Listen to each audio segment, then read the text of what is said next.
Hello guys, so for today's video, ituturo ko po kung paano sumilong sa balat ng prutas. Kung kumikidlat po at umuulan, ganito po ang gawin nyo. So, hanap lang po kayo ng balat ng prutas, tapos ipesto nyo patayo.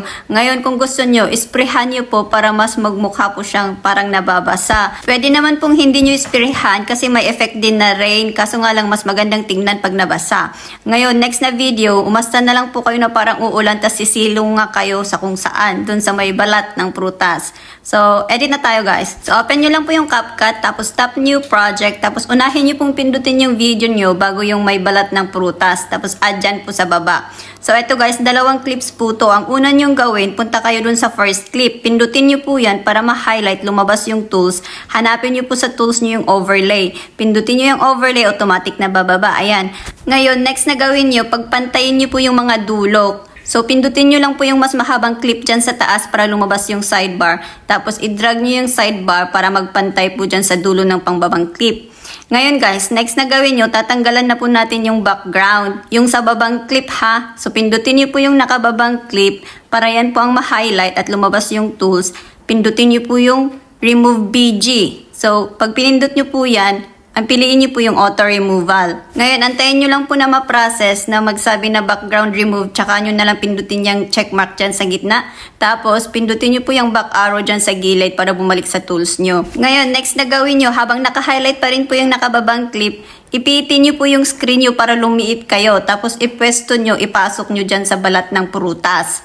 So, ganyan po. Ito guys, pwede na po to. Pero pag gusto nyo pang lagyan ng effects, ng rain tsaka yung kidlat, punta po kayo dun sa unahan, hanapin nyo kung saan nagsimulang mabasa yung floor or kung saan nyo gustong magsimula yung rain. So, kunwari sa akin dyan, itatap ko lang po yung back arrow dyan sa gilid, sa baba. Dalawang beses nyo pong itap para mapunta dun sa effects. Ngayon pindutin nyo yung effects, tapos piliin nyo yung video effects. I-type nyo po sa search bar yung rain. So, i-type nyo lang po, tapos search.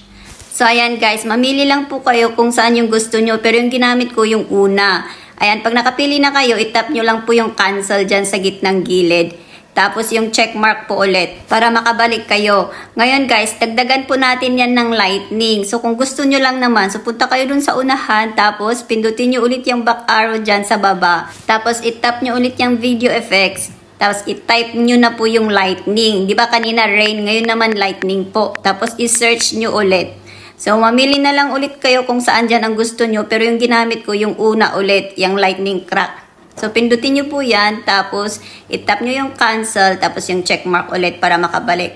Ngayon guys, i-trim nyo lang po kung saan nyo gustong magtapos yung lightning. So, sa akin dyan po. Kung mapapansin nyo po dyan, yung rain, parang pasaglit lang po. So, pahahabain po natin yan. So, i-tap nyo po para ma-highlight. Lumabas yung sidebar. I-drag nyo po yung sidebar hanggang sa dulo. Ayan guys, okay na po to. So, i-review na po natin. O, diba? Kumidlat. Sumilong ka.